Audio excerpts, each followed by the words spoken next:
마태복음 13장에는요, 천국을 7가지의 비유로 주님이 우리 가운데 말씀하셨죠.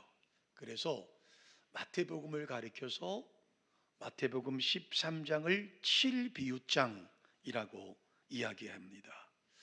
7가지의 비유를 말씀드리면, 첫 번째 주님이 씨 뿌리는 비유를 말씀하셨고, 가라지 비유와 그리고 겨자씨 비유가 있고요, 누룩의 비유가 있고, 그리고 보화의 비유가 있고, 진주의 비유가 있습니다. 그리고 마지막 그물의 비유까지 총 7가지로 주님께서 말씀하셨어요. 자, 주님께서 마태복음 13장 1절부터 씨 뿌리는 4가지 땅에 떨어진 씨 비유를 말씀하셨습니다. 그랬더니 10절에 13장 10절의 말씀에 보니까 제자들이 예수께 나와서 이렇게 묻습니다. 어찌하여 그들에게 비유로만 말씀하십니까? 어찌하여 그들에게 비유로 말씀하십니까? 라고 질문을 합니다. 그랬더니 주님께서 11절과 12절에 이렇게 답변을 하고 계십니다. 함께 읽어보실까요? 천국의 비밀을 아는 것이 너희에게는 허락되었으나 그들에게는 아니 되었나니 무릇 있는 자는 받아 넉넉하게 되되 없는 자는 그 있는 것도 빼앗기리라. 여러분, 천국의 비밀이라고 말씀하세요. 여러분, 이 천국이라고 하는 말을 헬라어 사전에 보면 바실레이아라는 말을 써요. 이 바실레이아라는 말은 어떤 한 장소적인 천국을 의미하지만, 오늘 주님은 마태복음 13장을 통해서 거기에는 여러 가지의 비밀이 있다, 천국에는 여러 가지 비밀이 있다, 그래서 주님은 11절에 천국의 비밀이라고 말씀하고 계신 거예요. 먼저 씨 뿌리는 비유와 오늘 우리가 다룰 가라지 비유와 그리고 겨자씨의 비유를 말씀하신 것은 농사 짓는 원리로 말씀을 하고 계십니다. 그러나 주님이 그렇게 말씀을 듣는 대상들에게 농사를 짓는 원리를 설명하려고 하신 것이 아니라 이 씨 뿌리는 것과 가라지와 겨자씨의 비유를 통해서 신앙의 천국을 말씀하고 있는 거예요. 다시 말하면 우리의 신앙생활을 비유로 말씀하시면서 이것을 신앙의 천국 가려면 천국은 신앙을 기초로 해서 갈 수 있다라는 것을 비유적으로 말씀하시는 거예요. 그리고 누룩의 비유와 그리고 보화의 비유와 진주의 비유는 우리가 심써서 이 땅에 살아가는 동안에 성화를 이루어가야 할 것을 가르쳐 주는 거예요. 그래서 성화의 천국을 말씀하고 있는 거예요. 그리고 그물로 각종 물고기를 잡는 것은 바로 교회라고 하는 것이 어떤 곳인지를 말씀해 주고 있습니다. 그래서 이것을 교회의 천국이라 이렇게 설명할 수가 있습니다. 여러분, 마태복음 25장을 가서 보시면 거기 신랑을 맞으러 나간 10처녀의 비유가 우리 가운데 소개되고 있습니다. 이것은 예수님의 재림을 가리키는 것이에요. 다시 말하면 재림의 천국을 우리 가운데 비유로 설명해 주시는 주님의 모습을 볼 수가 있습니다. 자, 그런데 이 비유의 말씀들은 다 11절의 말씀처럼 비밀이 담겨 있다라고 하는 거예요. 천국의 비밀이기 때문에 깨닫는 사람만 알 수 있다고 주님이 말씀하세요. 이 비유를 깨닫지 못하면, 이 비유의 의미를 이해하지 못하면 단지 주님은 농사 짓는 원리를 우리 가운데 말씀하시는구나 라고만, 농사 짓는 이야기로만 들을 수밖에 없다라고 하는 거예요. 자, 마태복음 13장에 소개되고 있는 이 7가지의 천국의 비유는 이런 여러 가지의 오묘한 진리가 있다는 것을 알고 우리가 성경을 대할 때 이 천국의 비밀을 함께 깨닫는 저와 여러분 되시기를 주님의 이름으로 축원합니다. 여러분, 찬송가 305장은 우리가 너무나 은혜롭게 부르는 찬양이죠. 나 같은 죄인 살리신 그 주님의 은혜 놀라운 찬양을 드리고 있는 사람이 바로 존 뉴턴이라고 하는 사람이에요. 이 존 뉴턴이라고 하는 사람은 13살에 11살 때 자기 아버지가 아프리카에서 노예를 잡아다가 파는 그런 배에 선장을 일을 했습니다. 그래서 이 존 뉴턴도 11살부터 그 아버지를 따라서 배를 타고 많은 노예들을 아프리카에서 잡아다가 팔던 사람이었고, 그 아버지를 대를 이어서 그 노예 선장의 배의 선장이 되었고, 아프리카에서 수많은 노예들을 잡아다가 팔면서 살았습니다. 그렇게 살던 사람이에요. 그러다가 자기의 죄를 회개하고 교회와 이웃을 섬기며 하나님의 총으로 살아가던 사람이었습니다. 자, 그 존 뉴턴이라고 하는 사람의 글에 여러분이 많이 들어보셨을 듯한 이야기를 그 존 뉴턴이 하고 있어요. 그분의 말씀에 들어보면 천국에 가면 3번 놀란다는 거예요. 첫 번째 놀람이 뭐지요? 당연히 천국에 올 줄 알았던 사람이 보이지 않는 것 때문에 놀란다는 거예요. 저 사람은 천국에 있을 거야, 저 사람은 천국에 갈 거야 라고 했는데 천국의 모든 것 때문에 놀란다는 겁니다. 두 번째로요, 하늘나라에 오지 못할 사람이라고 생각했던 사람이 천국에 와 있는 것을 보고 또 놀란다는 거예요. 그러니까 천국에 올 줄 알았던 사람이 모든 것 때문에 놀라고, 저 사람은 천국에 못 올 줄 알았는데 와 있다는 것 때문에 놀란다는 겁니다. 마지막 세 번째로 존 뉴턴은 나 같은 흉악한 죄인이 천국에 오는 것 때문에 놀랄 것이라고 그는 말하고 있어요.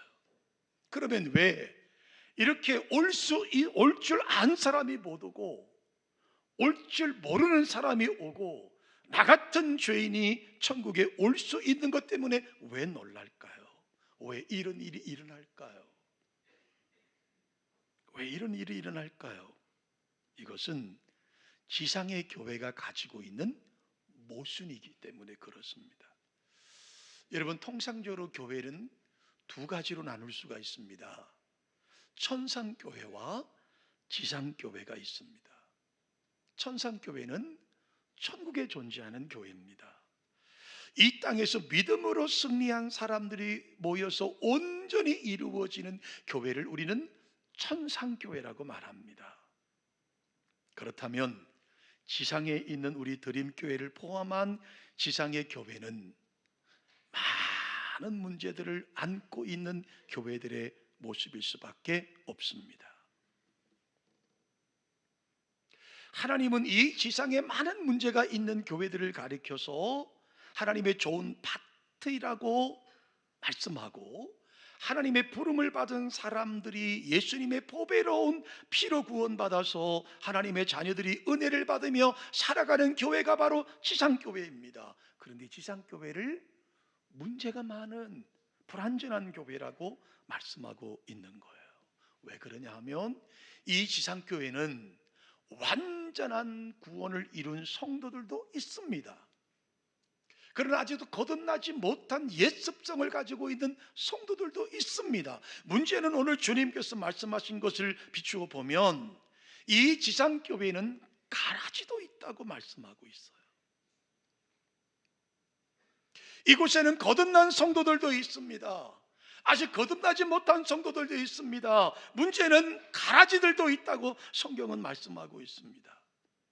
여러분, 거듭남 성도들을 성경을 보십시오. 24절의 말씀에 보니까 하나님의 자녀들을 좋은 씨라고 소개하고 있고요, 30절에는 곳간에 들어갈 자들이라고 말씀하고 있고요, 38절에서는 하나님의 아들들이라고 말씀하고 있고요, 43절에는 그들을 의인이라고 말씀하고 있어요. 이들이 구원받은 성도들이에요. 하나님의 나라에 들어가서 해같이 빛날 하나님의 거룩한 백성들이라고 하는 거예요. 천국은 바로 이러한 좋은 씨앗들이, 곳간에 들어갈 자들이, 하나님의 아들들이, 의인들이, 이런 자들이 누리는 곳이 바로 천국이라고 말씀하고 있어요. 그런데 여러분, 이런 자들이 모여서 이루어진 교회를 고린도 전서 3장 9절의 말씀에 보니까 뭐라고 말씀하고 있느냐 하면 하나님의 밭이다. 우리 교회를 하나님의 밭인 거예요. 여러분 옆에 분들에게 고백할까요? 우리는 하나님의 밭입니다. 아멘이시죠? 이 하나님의 밭, 거룩한 밭에서 우리는 하나님의 거룩한 성도들이 함께 모여서 하나님을 찬양하고 예배하고 있는 거예요. 그런데 전제 조건이 있어요. 사실 우리 교회도 많이 배우신 분들 계십니다. 그러나 죄송하지만 어른들 가운데는 초등학교도 못 가보신 분들도 계세요. 부유한 분들도 계시지만 아주 어렵게 사시는 분들도 계십니다. 각양각색의 모습들이 우리에게 있어요. 여러분 우리 교회도 전국에서 다 여기 와 계세요. 저같이 강원도 촌놈도 있고요, 또 호남에서 오신 분들도 계시고요, 또 충청도에 본적을 두신 분들도 계시고요, 여러 종류의 사람들이 모여서 교회를 이루고 있습니다. 그러므로 우리가 하나가 되기 위해서는 이 아름다운 주님의 하나님의 밭이 아름답게 되기 위해서는 성령으로 하나가 되어야 된다라고 하는 거예요. 성령이 하나 되지 않으면 여러분 교회만큼 복잡한 데가 없습니다. 교회만큼 복잡한 곳이 없어요. 여러분 주님의 거룩한 영광이 드러나고 하나님의 기쁨이 되기 위해서는 반드시 교회는 성령의 통제를 받아야 되는 거예요.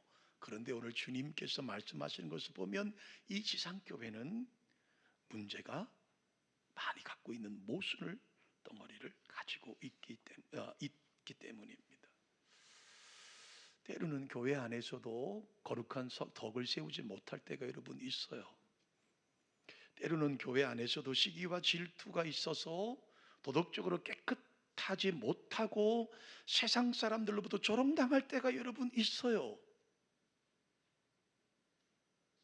교회가 세상으로부터 책망받을 수가 있어요. 우리는 세상의 빛과 소금의 역할을 감당해야 되는데 그렇지 못할 때가 여러분 있습니다. 그런 것들이 언론을 통해서, TV를 통해서 온 세상에 전파될 때가 얼마나 많습니까? 왜 그럴까? 저를 비롯한 우리가 변화되지 못했기 때문입니다. 그러나 오늘 주님은 더 큰 이유는 이 좋은 밭에 가라지가 있다고 말씀하고 있습니다. 자, 그러면 주님께서 비유로 가라지 비유를 말씀하실 때 왜 하나님께서 좋은 밭에 좋은 씨만 뿌렸는데 가라지가 자라고 있을까요? 오늘 주님의 말씀을 비추어 보면 그것은 사람이 잠잘 때 마귀가 가라지를 덧뿌리고 왔기 때문에 이 좋은 밭에 곡식도 자라고 마귀가 뿌려놓은 가라지가 함께 자라가고 있다고 주님이 말씀하시는 거예요. 가라지 정체가 뭐죠? 가라지는 사단을 따르는 거짓 선지자와 교사들인 거예요. 여러분 가라지는요, 처음부터 가라지이기 때문에 그들이 성장이 되고 잎이 나고 싹이 나고 열매를 맺어도 알곡을 맺을 수가 없습니다. 제가 일부 예배 때도 말씀을 잠시 언급했는데 저는 농사 짓는 가정에 자랐습니다. 초등학교 나이였을 때 아버지가 여름이 되면 저희 형님하고 피사리를 많이 시켜요. 여러분 피사리가 뭔지 아세요? 설명을 일일이 다 드려야 되나요? 논에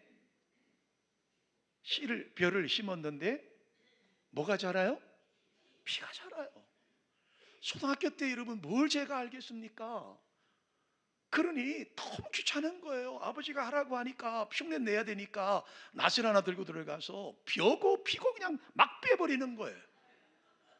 지금 생각하면 얼마나 아버지의 의도는 그게 아니잖아요. 곡식 한 알이 소중하기 때문에 그 어린 아들들에게 그 논을 맡겼는데 우리 형님은 어쩔지 모르겠는데 저는 사실 피가 뭔지 곡식이 뭔지 잘 몰라요. 물론 피는 여러분 좀 생기게 달라요. 비슷하게 생겼지만 그래서 하기가 싫은데 낫을 들고 들어가서 피고 그냥 뭐 비어가지고 바닥에 집어넣고 끝났다고 아버지에게 칭찬 들을 때가 있었어요. 제가 이 설교를 작성하면서 그때 생각을 떠올려 봤어요. 그러면 오늘 본문의 말씀을 통해서 왜 이 좋은 밭에 가라지가 자라고 그 가라지가 하는 역할이 뭐냐라는 거예요. 여러분 41절 말씀을 보시면 가라지가 하는 일에 대해서 말씀하고 있는데, 가라지가 하는 것은 우리를 넘어뜨리는 목적이 있다는 거예요. 잘 들으셔야 돼요. 주님은 그 가라지를 나중에 제가 설명하겠지만 뽑지 말아라. 우리 가서 뽑을까요? 아니야, 냅둬라고 말씀하십니다. 그럼 그 가라지가 하는 일이 뭐냐? 가라지는 넘어지게 하는 게 특징이 있어요. 가라지가 강한 독성과 왕성한 번식력을 가지고 주위에 있는 곡식들이 제대로 자라지 못하도록 방해하는 것처럼, 가라지가 교회에 싸는 일은 뭐냐면 교인들을 힘들게 해서 넘어지게 하고 쭉정이가 되도록 하는 것이 가라지의 역할이라고 하는 거예요. 가만히 들어온 가라지들, 우리 소위 말하면 이단들 아니겠습니까? 이 가만히 들어온 자들로 인해서 연약한 교인들을 유혹해서 성장하는 것을 방해하고 있는 거예요. 이 가라지들은 거짓된 말을 하고 의심을 품게 하고 당을 짓게 하고 교회를 시끄럽게 하는 것이 가라지가 하는 것입니다. 보이지 않게 성도들의 신앙을 무너뜨려서 병들게 하고 알고게 되지 못하게 하는 것이 가라지들이 하는 일이라고 하는 거예요. 여러분, 역사 이래로, 창조 이래로 사단은요, 교회에 가라지들을 보내서 문제를 일으켜서 교회의 거룩함을 회방해 왔습니다. 교회가 부흥되지 못하도록 당을 짓게 하고요, 이단들을 만들어냈습니다. 이처럼 지상교회는 성도들을 시험 들게 하고 넘어지게 하는 가라지들이 있기 때문에 우리는 성령이 충만해서 지혜롭게 하나님의 교회를 섬겨야 된다라고 하는 거예요. 두 번째로요, 가라지가 하는 일이 뭘까요? 불법을 행하는 겁니다. 가라지들은 악한 영들에게 미혹된 자들이에요. 이들은 교회에 가만히 들어와서 잘못된 교리를 가르쳐서 교인들을 미혹하게 만듭니다. 여러분, 고린도후서 11장 4절을 볼까요? 이렇게 말씀합니다. 함께 읽어보십니다. 만일 누가 가서 우리의 전파하지 아니한 다른 예수를 전파하거나 혹 너희의 받지 아니한 다른 영을 받게 하거나 혹 너희의 받지 아니한 다른 복음을 받게 할 때에는 너희가 잘 용납하는구나. 바울 사도가 고린도 교회에 하신 말씀이에요. 가라지들이 하는 일이 무엇입니까? 말씀을 바르게 가르치지 않습니다. 말씀을 바르게 가르치려고 하는데 그렇게 하지 않고 말씀을 자의적으로 해석을 해서 잘못되게 가르쳐 진리를 떠나게 곁길로 가게 만드는 것이 가라지들이 하는 일이에요. 이들은 말씀을 이용하여 망령된 일을 하고요, 교회를 이용하여 자기의 유익을 구하고요, 예수님의 이름과 은사를 팔아서 자기의 명예와 부를 축적하고요, 하나님의 영광을 도둑질하는 자들이 누구예요? 가라지들이에요. 사실 저는 이 말씀을 전하면서 이 복음을 전하는 이 홍 목사도 가라지가 될 수 있습니다. 여러분, 자기의 교회를 팔아서 교회를 이용해서 자기의 유익을 구하고 예수님의 이름과 은사를 팔아서 명예와 부를 얻고 하나님의 영광을 도둑질하는 자가 저일 수도 있고 여러분도 될 수 있다라고 하는 거예요. 가라지는 가정을 파탄시키고, 가라지들은 사회의 문제를 일으키고, 가라지들로 인해서 교회의 거룩함이 회방당하기도 합니다. 이런 현상들은 교회에 가만히 조용히 들어왔던 가라지들로 인하여 일어나는 현상들이라고 하는 거예요. 세상 사람들은 그것을 구별하지 못하죠. 그 세상 사람들이 교회를 보면서 온갖 욕을 퍼볼 수밖에 없는 거예요. 교회를 비판하고 심지어 참된 하나님의 거룩한 일꾼들을 욕하는 경우들을 볼 수가 있습니다. 그런데 문제는 하나님께서는 이러한 해악을 끼치는 가라지들을 뽑아버리시면 좋겠는데 가만히 두라고 말씀하세요. 그 이유가 뭘까요? 이유가 뭘까? 첫 번째는 그것은 우리의 유익을 위해서라고 말씀하고 있습니다. 여러분, 하나님의 관심은요, 가라지에 있지 않습니다. 저 한번 따라해 보실까요? 하나님의 관심은 택하신 자녀들에게 있고 가라지에 있지 않습니다. 아멘이신가요? 하나님 아버지의 관심은 알곡에 있습니다. 하나님의 관심은 택하신 자녀들에게 있는 겁니다. 가라지에 있지 않습니다. 하나님께서 악을 방치하시는 것이 아니라 하나님의 자녀들의 덕을 위해서, 선을 위해서 당분간 악을 허용하심으로 때로는 가라지들 때문에 고통을 받지만 결국은 합력하여 선을 이루시는 분이 바로 하나님이시라고 말씀하고 있는 거예요. 여러분, 유대인들은요, 양떼를 방목할 때 양떼 속에 일부러 염소들을 몇 마리 풀어 놓는다고 합니다. 염소는 양을 해치는 무리들이 양을 해치기 위해서 오면 양들은 다 도망가기 바쁜데 양들은 자기의 뿔을 믿기 때문에 그 짐승이 오면 도망가지 않고 짐승에게 대항한다는 거예요. 그래서 그 양들로 인해서 그 염소들로 인해서 양들이 도망가는 시간을 벌 수 있게 해준다라고 하는 거예요. 뿐만 아니라 이 염소들은요, 양들이 함께 모여 있으면 그 모여 있는 꼴을 보지 못합니다. 그래서 양들을 들이받는다 그러죠. 결국은 양들이 흩어짐으로 자연스럽게 운동도 되고 그리고 그런 피부병에서부터 자유롭게 할 수 있다라고 하는 거예요. 사실 여러분, 우리 삶을 가만히 생각해 보세요. 아무 문제도 없고 걱정거리도 없고 평안하다면 어떻게 되겠습니까? 처음에는 감사하죠. 너무너무 고맙습니다. 하나님 은혜에 너무너무 감사해요. 신앙생활 잘하는 것 같아요. 그런데 여러분, 그렇게 되던가요? 여러분 그러지만 저는 아니었어요. 어려움이 없어지면 처음에는 감사하고 신앙생활을 잘할 것 같지만 그러나 지나면 지날수록 점점 믿음이 점점 떨어지고 기도하는 시간이 줄어들고 결국에는 믿음을 잃어버리게 되는 경우들을 보게 되더라는 거예요. 하나님께서 우리를 만드신 하나님이시라면 이런 약하고 연약한 우리들의 특징을 왜 모르시겠어요? 그래서 하나님은 모든 것을 위해 대비하신 거예요. 하나님께서 염소 같은 가라지를 허락하신 이유도 우리를 사랑하사 우리를 깨워 신앙의 유익을 주기 위함이라고 우리 가운데 말씀하고 있어요.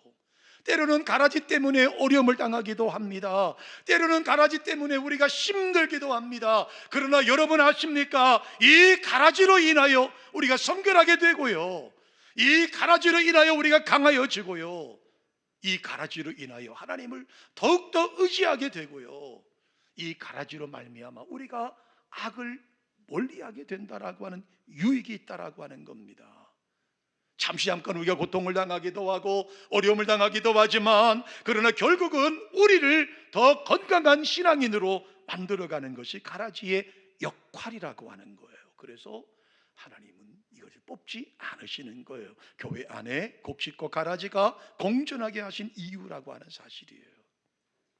두 번째로, 오늘 주님께서 가라지의 비유를 말씀하시면서 가라지 뽑는 것을 사람에게 허락하지 않으셨다라는 사실을 기억하셔야 합니다. 왜요? 저 같은 사람이 있기 때문이에요. 가라지를 뽑다가 곡식을 뽑을 수도 있기 때문입니다. 있기 때문이에요.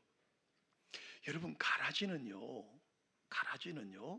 곡식과 아주 비슷해서 처음에는 확실하게 구분하기가 어렵습니다.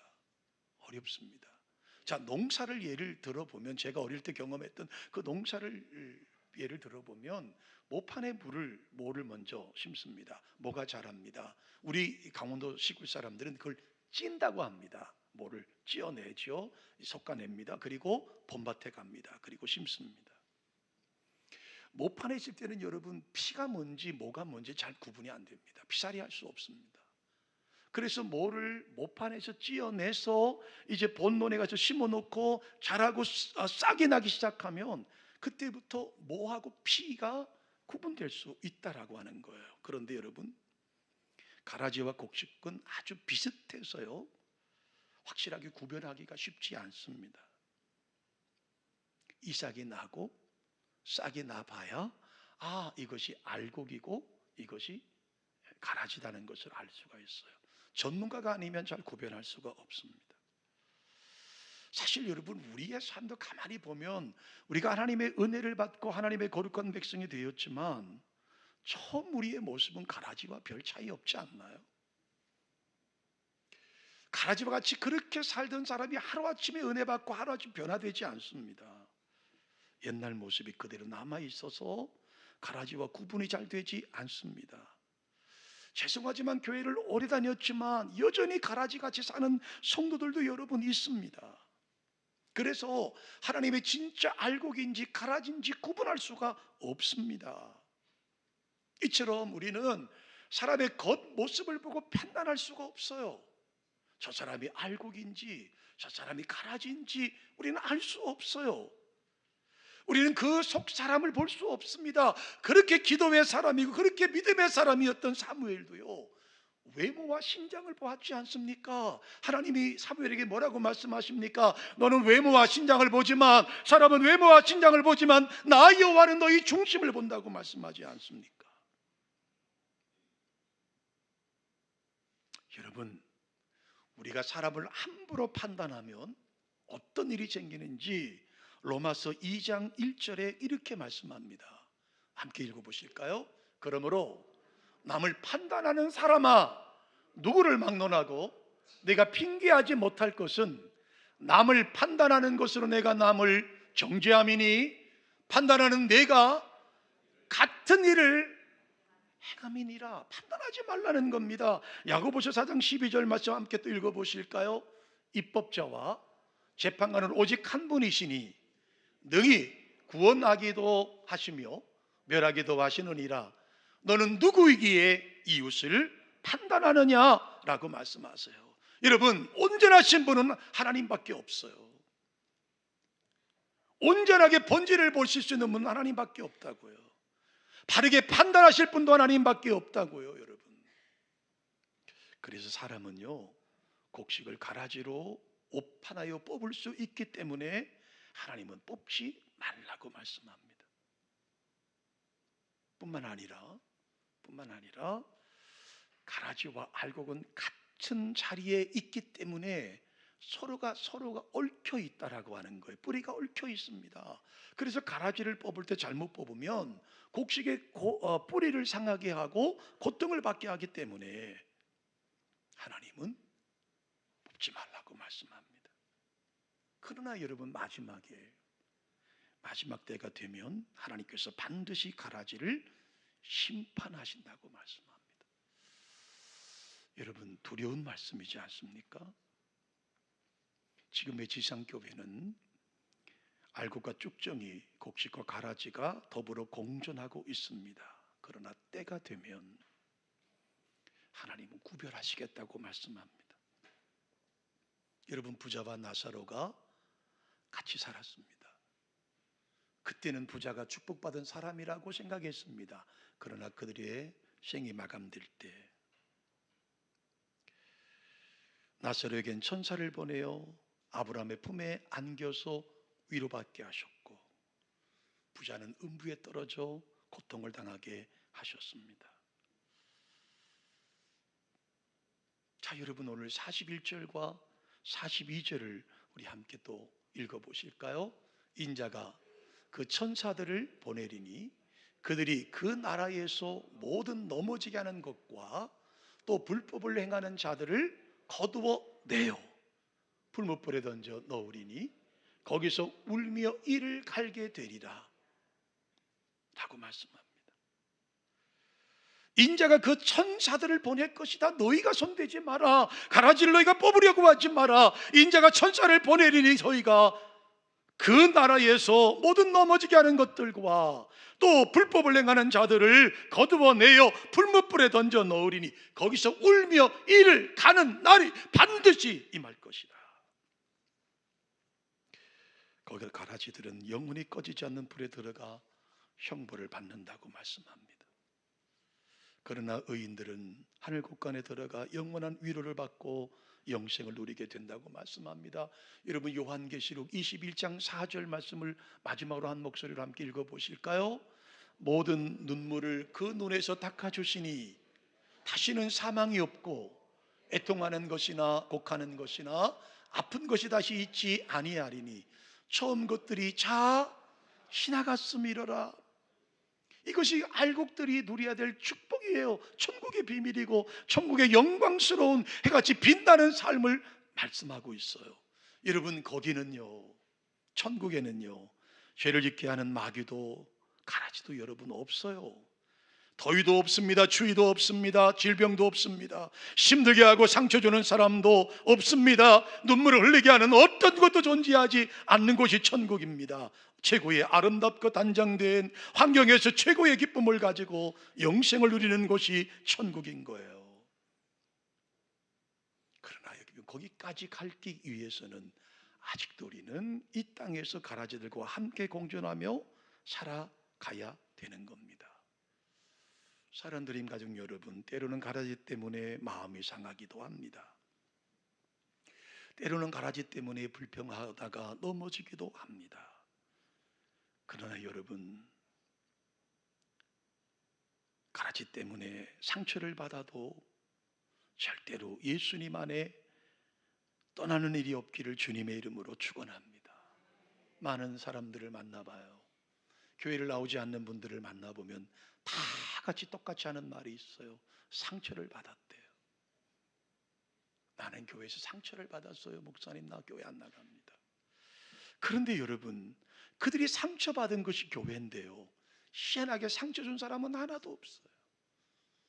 상처받은 사람은 많은데 상처 준 사람은 하나도 없어요. 분명히 그들이 교회에 와서 상처를 받았다고 말하는데 상처 준 사람은 여러분 없어요. 제가 오늘 소망합니다. 여러분, 상처받지 마시고요, 오히려 가라지 때문에 더 강해지시고 더 분별력을 가져서 신앙의 유익으로 삼으시기를 주님의 이름으로 축원합니다. 여러분, 가라지 때문에 더 기도하고요, 가라지 때문에 더 사랑하고요, 가라지 때문에 더 선한 공동체를 이루어가는 드림교회가 되기를 주님의 이름으로 축원합니다. 이런 분들이 누릴 것이 뭐예요? 요한계시록의 21장 4절의 말씀이지 않습니까?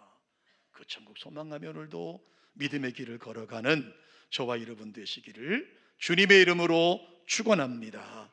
고마우신 하나님, 이 땅의 믿음으로